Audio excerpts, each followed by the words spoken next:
Hi guys, welcome back to my channel Programming with D. Myself Hariraj Malu, and today we will learn about objects and values.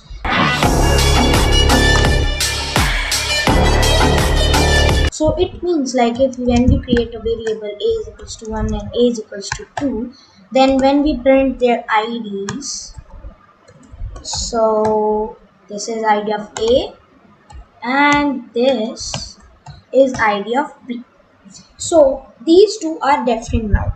But when we create a variable like AI1 and then B, a string values means AI. So when we check them, their IDs now. So see it.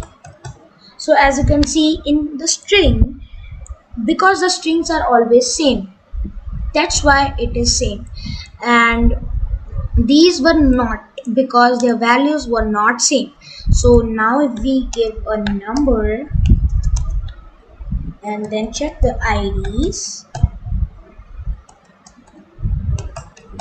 see they are same because their value was same. But you will not think you will think now that lists are also applicable, but no, let's try. They do not refer as same object. Their value are same, but they do not refer to same object. So now when I check their IDs, this is this and ID. As you can see, their IDs are different.